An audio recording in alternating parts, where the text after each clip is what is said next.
the like button, hit the subscribe button. So let's just jump straight into it. I'm going to hit the play button, and this will be a voiceover. So what I'm working on is 2016 Chevy Tahoe. This came in here for a won't hold park, and then park gear. Also that it don't hold park. That's one thing. You hit the gas, it goes forward.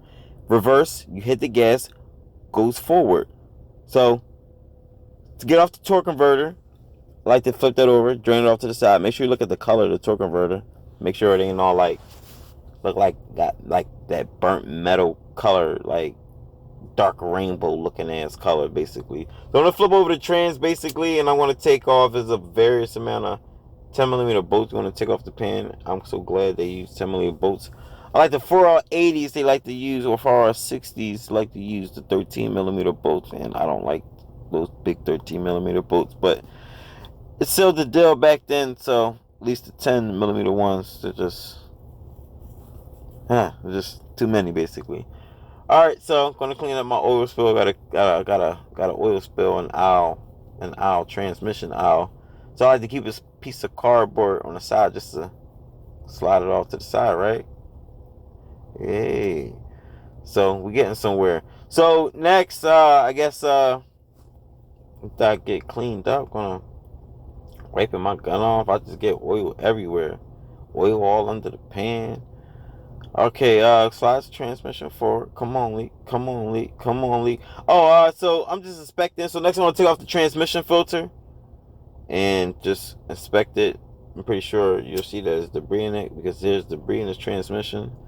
Also, I didn't tell y'all just yet, but the parking pawl, we wonder why we can't hold them apart. But a piece of the parking pawl is in the transmission pan. I worry about that at the end of the video. I just want to get through what I need to get through. But right now I'm trying to separate some connectors from off it. Sorry, something happened in the background. Give me 1 second. That wasn't good. All right, we're back. So I'm still working on bolts for the took the whole valve body assembly off, and I want to take that off with the TCM. We call it a Tecum, but I like to call it a TCM. So the reason why it's TCM, because the TCM is mounted on the control valve. So that's the whole entire valve body assembly with the TCM, with the Tecum. It is serviceable. You can get both plates together. They come together, control valves, upper and lower, and just the Tecum itself is separable. And the Tecum is very expensive, so good luck going to go buy one of those. Good luck buying parts for the 6-speed transmission. A reman one from the dealership, like what, like $4,000? And how do I know? Because it was priced basically. So next, we got lift off, and I want to take the whole entire control valve. Moved it off to the side. Actually, I'm going to bring it back. I'm rushing. You're rushing too much, Leek. Slow down. But I caught this for you guys particularly, but you can see what I'm looking at. So basically, where the port's at least for the center support's sake, there's debris. There's debris all under there, and that's not a good thing. So let's move the transmission back. Then I want to separate the Tecum from the control valve because I want to open up the plates. And the transmission got like issues with, like, at least from what I experienced, check ball sizing down and getting stuck in between the plate or coming through the plate into the other side of the control valve, basically the other half. So that caused like issues with like shifting, or the car won't move, or just lose forward gears right away. Had issues like that, period. But separating this because there's a screen too on the Tecum. I'm going to show you in a second, but just going to make sure the check balls is where they're supposed to be. See where the Tecum rest at is all debris all up in there. It was like debris of like metal, or like probably from the friction material too, or the steel material. Either way, it was metal. It was just kind of like not saturated, but like low-key pouring out. Now, I just pointed to you a second ago, those were the screens for the solenoids on the TCM on the Tecum, and those were clogged with debris, and most likely it's probably on the back side of that screen too. It seems like whenever there's a screen, somehow debris get past it. Don't ask me how these manufacturers do it. That's just how they do it when they do it, and I ain't gonna argue with them basically. So now I'm gonna separate the plate. Still separated, and I wish I kind of sped this video up a little bit at certain points, but it wouldn't be educational if I'm just constantly speeding through everything. I'm pretty sure you want to see a tear down in this type of video because you got a 6L80 in your truck. I'm here for you. So give me a second. I'm still working on bolts.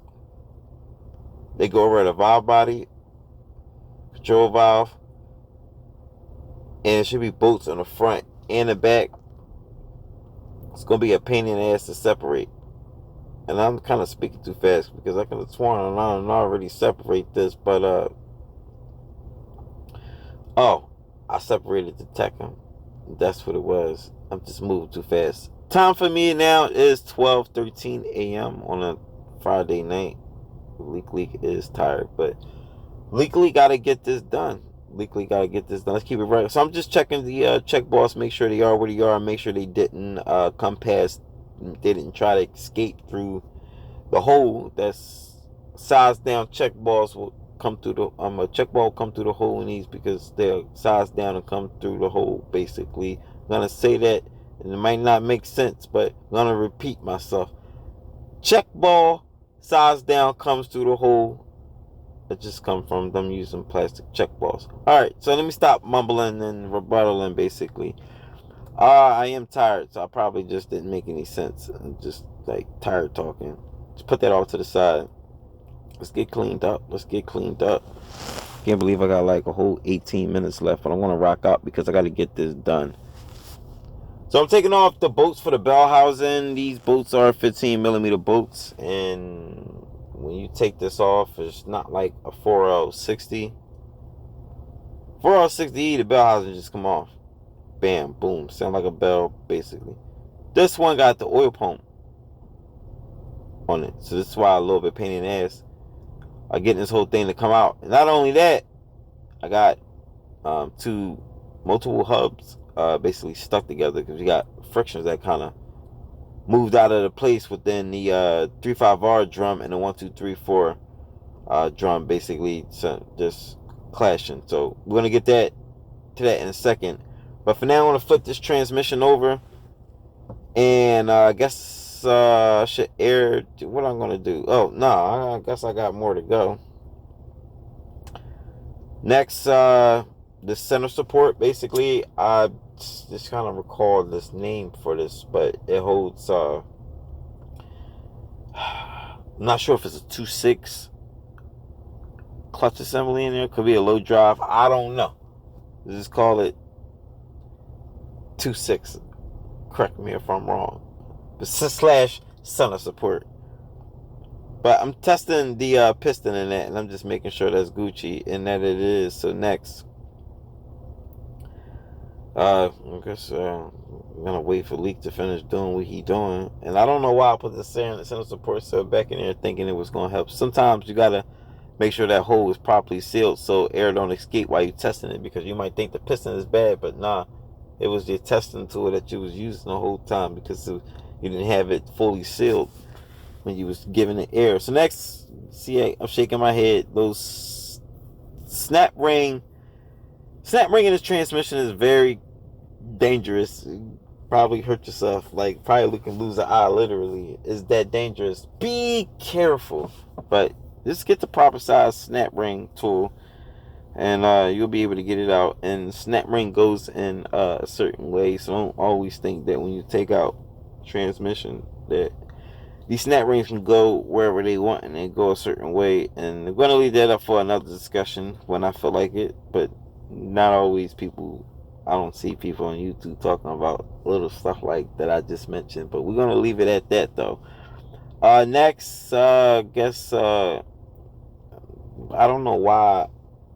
Oh, I'm taking the pry bar and I'm going to separate There's a clutch pack in here. I'm not sure what it's for, but for the center support / 26. That's what I kind of believe that's what it is. I want to take out that clutch pack assembly, the friction and stills, and just going to inspect it. And come on, snap ring is out.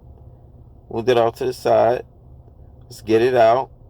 And just inspect everything. Backing plate, steel plate, friction plate. Make sure everything look Gucci. I did confirm that the pistons do work. I did a air test. That's what the air test was for a second ago. Was for this particular clutch pack. So next, guess I don't know why I took off the spring for the piston. I don't know why I did that, but I'll show you. Maybe in another video I'll show you how to separate pistons, how to install it. Maybe. But I could have easily got that piston out if I would have banged it on the table, but I didn't want worrying about that because those clutches looked good. Next, I'm taking off the snap ring for I don't know what side. Oh my God, I can't recall this gear. Now this gear, I can't remember. I can't. Could be a low drive something. I think it could be a low drive something. Who knows? But that's the piston that I was telling you about. That I took the spring and snap ring out. That's that piston. That piston had metal in it. It's like a piston / supply ring or something. Whatever. Had like metal debris on a sill. So we know that's not a good thing. So let's put that off to the side. And then just gonna check just like I said, these clutch pack, clutch steel, clutch friction, backing plate, make sure they cool. They Gucci, that it is. So I'm gonna move on to the next part, which is take out the should be some more planetary gears inside of the transmission, like the input and output carrier assembly. And under that should be, well, on the output carrier gear assembly, the parking, you got the parking gear basically. It's on the same assembly as the output carrier assembly. So these washers, I guess that's what I'm about to pull out in a second, or maybe I didn't, but I'm just checking we'll talk about washers in a second, but I like to inspect the planetary gears, making sure they look right, they not chipped. I had transmissions where a couple corners fell, sprags fell, whatever fell, metal debris got caught up in the planetary gears and F the gears up basically, and yeah, just the way I said it. So yeah, that's the hub right there that I got. So being so that the parking pawl broke, and I was looking at the parking gear, like the teeth on it. Teeth looks good. So I still don't understand why the parking pawl broke, but it broke. So we're just gonna leave it at that. And that's not even replaceable, like the parking pawl on this. And you want to replace the parking pawl on this, at least for GM, you got to get the whole case, like that case, like not this part, not the bell housing with the oil pump, like that case to the right of it in the back. You get it comes with it already. Don't ask me, but that's what parts call for it. So next I'm testing out the 35R piston. You'll see, like, if you peek your eyes through the center, like where the crevice is, you'll see like something moving up and down, and that is the piston moving the clutch pack assembly. And there is, on input drum, there is a seal that I'm looking for to take off, so that way I can separate the both of the hubs for the 1, 2, 3, 4, 1, 2, 3, 4. Then you got 4, 5, 6, and then you got the 35R. Those are bonded together because we got failed clutch plates, failed steel plates caught up in between, causing these two hubs not to separate. So I don't know why it's taking me so long to separate this seal, but we're just gonna leave it at that. Give me 1 second, because Leek gotta do what he do in the background. So now I'm gonna try to pull it up. It should just come straight up. That little seal on the input shaft, like where the torque converter go, you don't get that. Obviously, when you take it off, just replace it. If you don't take that seal, you're gonna have a pain in the ass. You're gonna have a hard time trying to. It's gonna be a pain in the ass trying to get the 35R off, because that little seal is in the way. It's crazy, right? It's a hell of a damn seal. So I'm trying to work some magic to separate these two hubs, because they are bonded together, and I did say they are bonded together in a ways of something is caught inside jam, causing these two hubs not to separate. And from me peeking in it with a flashlight, I was able to go all the way in the back and see. So I guess what I did was remove some the 35R, like the clutch plates in it basically, and there were more in the back. So I got, there's another backing plate I had removed, and once I got the backing plate out, it seemed like it was easy. It was another snap ring I removed, and it was easy to separate basically. And you give me a second, I'll show you everything. But I'm doing what I can over here to basically get this out. You see, I'm trying to wedge on something, but I'm not trying to do too much without, effing up the piston. But either way, I was going to replace the piston anyway, so I guess I shouldn't care. But we're going to get to, is the transmission rebuildable at the end of the video. If everything's rebuildable, you got money. So this is the part where I said I was taking the pick and then removing the snap ring, because I want to move as many clutch.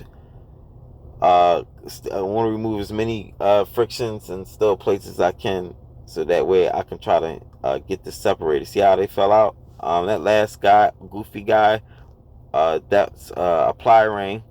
Put that off to the side. Then those are my clutch packs and my clutch assembly. And just checking out the steels and the frictions and make sure they look good. And I guess those don't really look bad. I mean, we're gonna put that off to the side. So I'm gonna pull out which clutches failed in a second. We getting somewhere in the video, and the video, we almost there. Not quite yet, but we're more than 75% of the way. So let's keep rocking out. So now I'm just peeking in there some more and ready to go crazy on this, because I'm, at first I'm like, yo, what the F is going on? Why this not coming out? I should have just separated with ease. This is my first time having these two drums like basically kind of like stuck together. So it looks like I'm working out that backing plate I was telling you about. Then once I get the backing plate out, I guess it was easy for me to separate the two. Give me 1 second.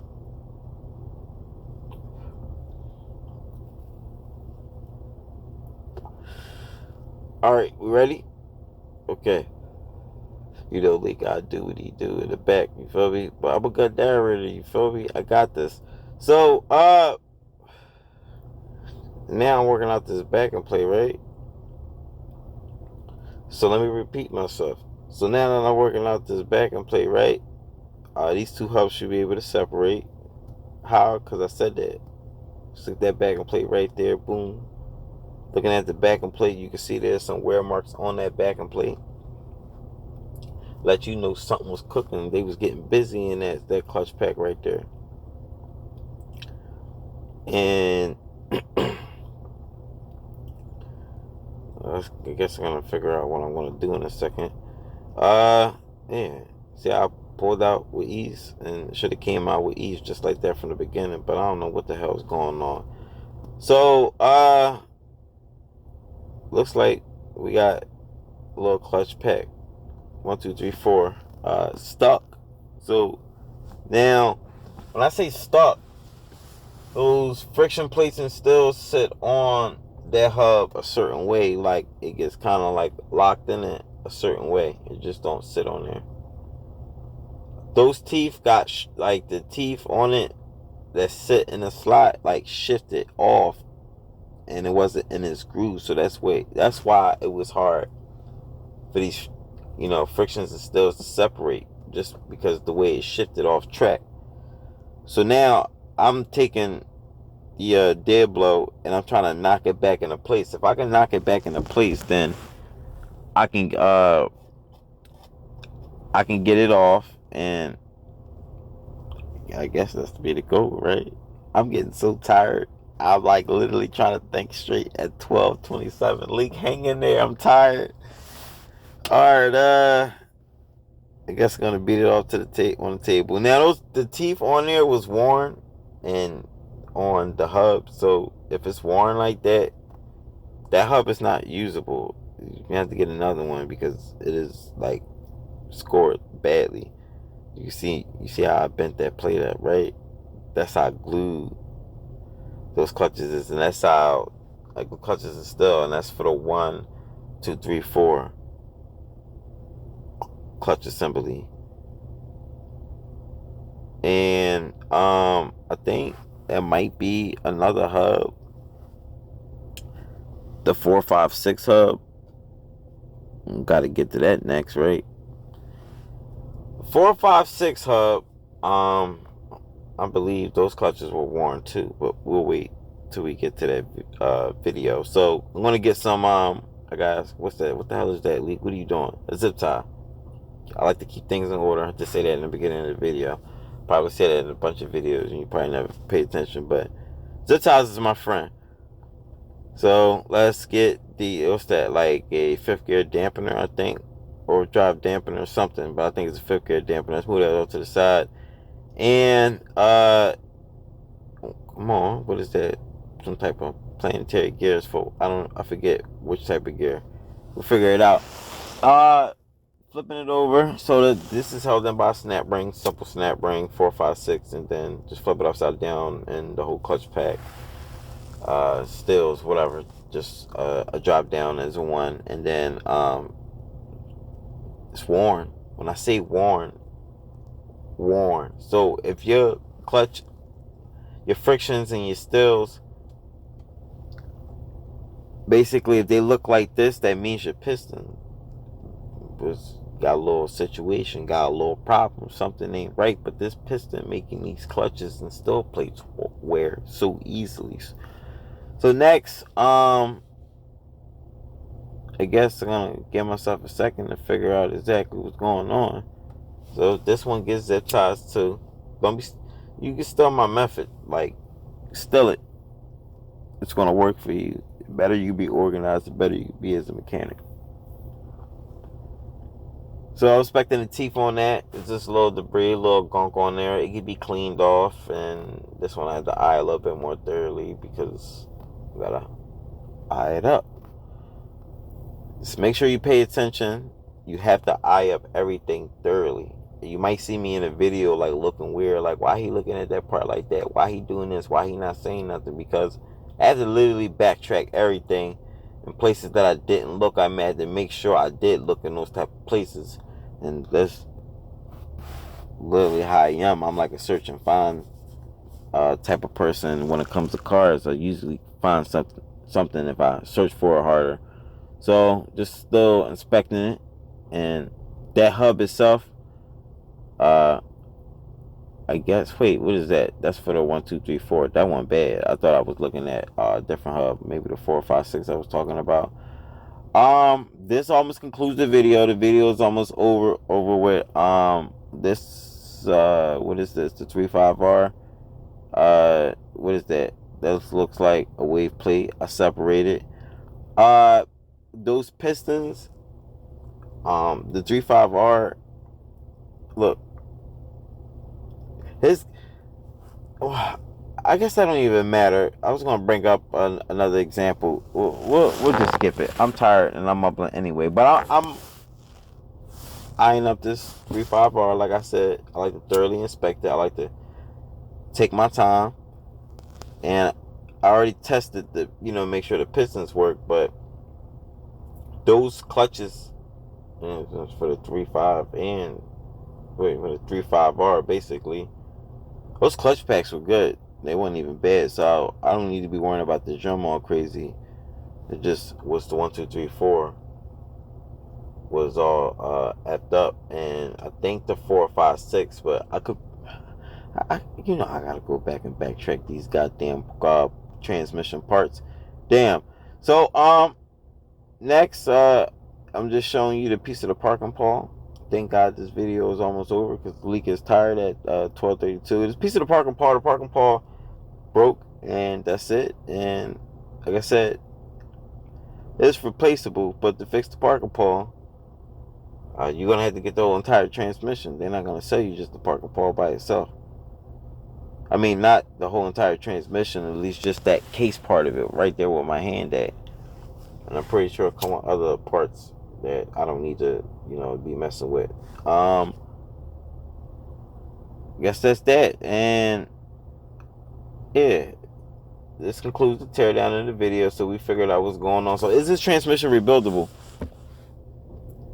Yeah, but the cost of rebuilding the transmission, the parts I have recommended, cost just as much as getting a reman transmission. The reman transmission is $4,000. My parts list is over $4,000. So we're going to get the reman on this. So this transmission one is not going to get rebuilt only because of just how the cost comparison. I'm sorry for taking so long to respond. That with me being tired. Do a cost comparison, and if the cost of the transmission, cost of rebuilding the transmission was almost close or over it, you know what I mean? You get what I'm saying? Close to, you know, getting a new transmission, then it'd be pointless rebuilding the transmission, right?